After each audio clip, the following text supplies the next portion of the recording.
ज़ाहिर शाह साहब, ये जो इलेक्शंस को लेके पहले से बाज़गश्त थी, तमाम पार्टीज़ नाराज़ दिखाई दे रही थी, सबके अपने अपने तहफ़्फ़ुज़ात थे। इन इलेक्शंस को ये कहा जा रहा था कि भी रिग्ड हो चुके हैं। इसी सारी जो इरेगुलरिटीज़ के बारे में बात हो रही थी, फिर अब ये ऊपर से ऑन टॉप ऑफ दैट उनका ये बयान आ जाना, उसके बाद उनकी गिरफ्तारी हो जाना, फिर एहतजाज का सिलसिला, गिरफ्तारियों का सिलसिला। सर, ये कियोस थमने का नाम ही नहीं ले रहा है। इंतखाबात तो ऑलरेडी हम देख रहे हैं कि उनका क्या हाल हुआ। इलेक्शन कमीशन के किरदार पर भी बहुत सारी सवालात उठ रहे हैं। देखिए, इलेक्शन कमीशन के किरदार पे तो एतराज़ात सियासी जमातों ने भी उठाए और इंडिपेंडेंट मीडिया ने और आम लोगों ने भी उठाए। इलेक्शन से पहले जो हालात थे, इलेक्शन के दिन बिल्कुल जैसे हम देखते रहे, सुबह 5-6 बजे तक हम बैठे रहे कि इनका जो EMS सिस्टम चलता रहा, उसके बाद वो शट डाउन हुआ, उसके बाद रिजल्ट्स के अंदर जो बकौल सियासी जमातों की जो तब्दीलियां आई, तो उसके ऊपर उनके एतराज़ात उठे कि शायद धांधली की जा रही है और ROs ने जो है वो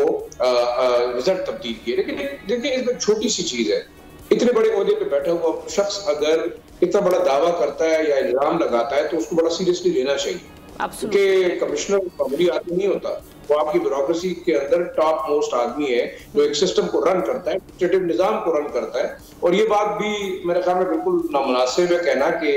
असिस्टेंट कमिश्नर या ROs या डिप्टी कमिश्नर उनके अंडर नहीं आते। आप अपना एक ब्यूरोक्रेसी का निजाम देखें, बहुत पावरफुल आदमी होता है जिसके अंडर ये तमाम लोग आते हैं और ये इन्फ्लुएंस कर सकता है। अब उन्होंने जो इल्जाम लगाया है, जिन लोगों पे लगाया है, जिनके नाम लिए उनकी, मैं तो समझता हूँ कि बाकायदा इन्वेस्टिगेशन होनी चाहिए और वाकई अगर कमिश्नर साहब ने गलत इल्जाम लगाया तो उनको सजा भी मिलनी चाहिए। लेकिन जो जमीनी होता है कि आप मुझे बताइएगा कि इस स्टेज ऑफ लाइफ पे जब एक बंदा रिटायरमेंट के करीब हो, अपनी सारी जिंदगी की सर्विस ने की हो और वो ऐसे स्टेज में जा रहा हो, शायद हो सकता है उसका ज़मीर जाग गया हो 5-6 दिनों के बाद और वो सच भी कह रहा हो, तो व्हाई नॉट। इससे पहले हाफिज नईमुर रहमान साहब ने अगर अपनी सीट वापस की तो क्या वो भी ज़हनी तौर से बीमार थे? आपने बलूचिस्तान में देखा एक कैंडिडेट PMLN के कैंडिडेट के हक में JUIF का कैंडिडेट वो दस्तबरदार हुआ था, लेकिन वो घर में सोए हुए उसको कहा गया कि आप इलेक्शन जीत गए। तो ये तमाम चीजें ऐसी हैं जिसके ऊपर सवालात उठते रहे और क्यों ना हम इसको इन्वेस्टिगेट कर लें। इसमें कोई ऐसी जज्बात का मसला तो है नहीं, लेकिन हाँ बिल्कुल मेरे ख्याल में इस किस्म के वाकयात जो है मुल्क के अंदर इंतशार का बायस बन सकते हैं, जिसके ऊपर बड़ा तवज्जो होनी चाहिए, क्योंकि ये चीजें पहले अगर हैं तो एक मैकेनिज्म के तरीके से उसके ऊपर काम भी होना चाहिए, उसके ऊपर इन्वेस्टिगेशन भी होनी चाहिए और हम ओपिनियटेड हमें नहीं होना चाहिए कि कमिश्नर पागल है या नहीं है, कमिश्नर सच बोल, अलग सूरत हाल है, सियासी जमातें क्या कर रही है। अब सवाल तो यही पैदा होता है ना कि तमाम सियासी जमातें इस इलेक्शन को नहीं मान रही तो मैं और आप तो हुकूमत बना नहीं सकते, हम अगर ओपिनियन दें या ना दें उससे क्या फर्क पड़ता है। लेकिन एक बात जरूर ज़हन में रखनी चाहिए कि अगर इन सियासी जमातों को पाकिस्तान का मुस्तकबिल अजीज है तो इनको बिल्कुल विजिबल है कि मैंडेट किसका है, इसमें ओपिनियन की बात ही नहीं है। आप देखें फॉर्म 45 तमाम लोगों को मिला है, हर पॉलिटिकल पार्टी के जो कंटेस्टेंट होंगे फॉर्म 45 उनके पास मौजूद है, ये ANP वाले के पास भी मौजूद है, PMLN वाले के पास भी मौजूद है, पीपल्स पार्टी, JUIF, जितने उस पीठ के ऊपर लोग लड़ने वाले हैं, तो क्या आपस में इनको एहसास नहीं हो रहा कि सच बोल रहे हैं या झूठ बोल रहे हैं?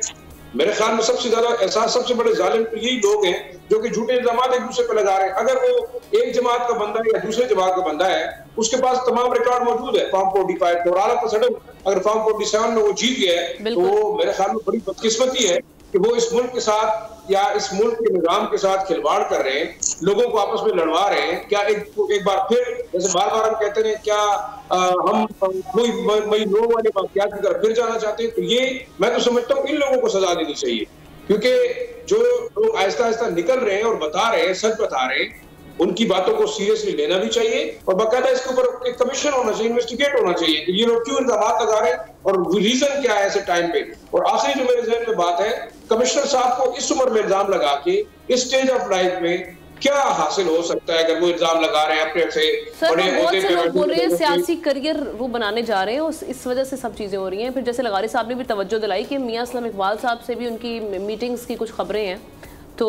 हो सकता है कि वाकई कुछ इस तरह के मामला हो। अब ये जो बाकी लोग जितने सिस्टम के अंदर भाग दौड़ कर रहे हैं वो किस लिए कर रहे हैं? अपने मफादात के लिए, अपने आप को कोई हुक्मरान बनाना चाहता है, कोई वज़ीर-ए-आज़म बनाना चाहता है, कोई सदर बनाना चाहता है, तो क्या वो इस मुल्क के साथ मुखलिस है? बदकिस्मती तो ये है कि ये सियासतदान अगर हमारे